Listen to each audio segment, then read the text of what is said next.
जयाचा जनी जन्म नामार्थ झाला, जयाने सदा वासनामात केला.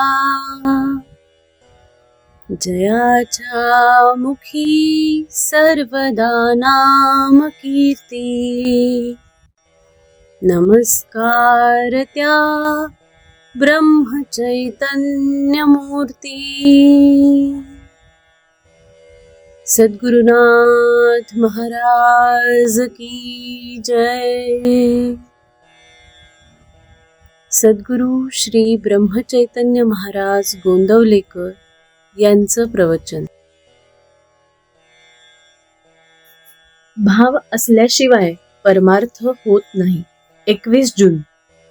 प्रपंचात जसा पैसा लागतो त्याप्रमाणे परमार्थात भाव लागतो. प्रपंचात पैशाशिवाय चालूच शकत नाही. परमार्थही भाव असल्याशिवाय होत नाही. जसा तुमचा भाव असेल त्याप्रमाणे तुम्हाला देवाची प्राप्ती होईल. प्रल्हादाला खांबातही देवाची प्राप्ती झाली, तर नामदेवाने दगडाच्या मूर्तीलाही जेवू घातले. तुम्हा सर्वांना गोपीची गोष्ट माहिती असेलच. त्या गोपीला श्रीकृष्णाला जेवण घालायचे होते, पण तिचा नवरा तिला जाऊ देईना. त्यावर तिने सांगितले की हा देह तुझा आहे, परंतु मनावर तुझा ताबा नाही. असे म्हणून ती त्याच्याजवळ देह ठेवून श्रीकृष्णाकडे गेलीच की नाही. त्याप्रमाणे आपण परमार्थात भाव ठेवणे जरूर आहे. पण असे आपण नुसते म्हणून काय उपयोग? तो सर्वव्यापी आहे, सर्व साक्षी आहे असे आपण म्हणतो. पण आपण पापाचरण करायला भीतो का? तो आपल्याला पाहतो आहे असे पक्के वाटले तर आपल्याकडून कधीतरी पाप होईल का? पण आपल्याला तसे वाटतच नाही. आपल्यासारख्या आस्तिकाला देव हवा असे वाटते खरे, पण हवाच असे वाटत नाही.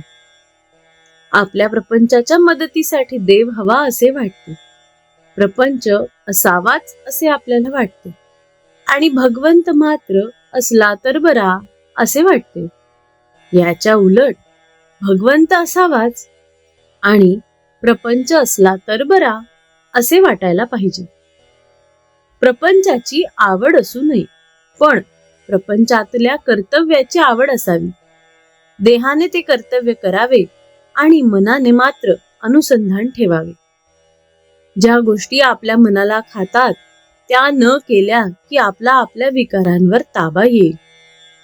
भगवंताच्या देखत आपल्याला करायला लाज वाटणार नाही अशीच कृती आपण करावी. ज्यांना व्याप आहे ते लोक रडतात, आणि ज्यांना व्याप नाही तेही लोक रडतात. मग सुख कशात आहे? पैसा सुख देतो का?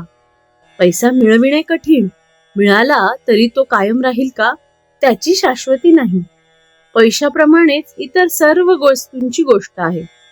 सर्व सुखी असा प्रपंचात कोण आहे? प्रत्येकाचे काही ना काहीतरी गाऱ्हाणे आहेच. प्रत्येकाला आशा वाटते की मी उद्या आजच्या पेक्षा सुखी होईल. तो कधी पूर्ण सुखी होत नाही. त्याचे गाऱ्हाणे कधीच संपत नाही. प्रपंचातल्या सर्व वस्तू नाशवंत आणि दुःखरूप अशा आहेत. म्हणूनच प्रपंच असत्य आहे हा अनुभव प्रपंच देतो.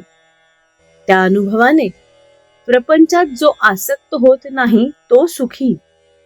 अनुभव विसरून जो आसक्त होतो तो दुःखी.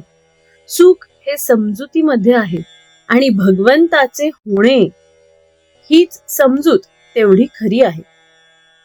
प्रपंच अनासक्तीने आणि आनंदाने करणे हाच परमार्थ आहे. प्रपंच अनासक्तीने आणि आनंदाने करणे हाच परमार्थ आहे. समाधी पाहता समाधान होते, तनु कष्टवी त्यास आनंद देते. मनी भाविता कामना पूर्ण होती, नमस्कार त्या ब्रह्मचैतन्य मूर्ती. नामस्मरे निरंतर, ते जाणावे पुण्य शरीर. महादोषांचे गिरीवर रामनामे नासती. सद्गुरुनाथ महाराज की जय. श्री अनंत कोटी ब्रह्मांड नायक राजाधिराज सच्चिदानंद सद्गुरु श्री ब्रह्म चैतन्य महाराज की जय. जय जय रघुवीर समर्थ.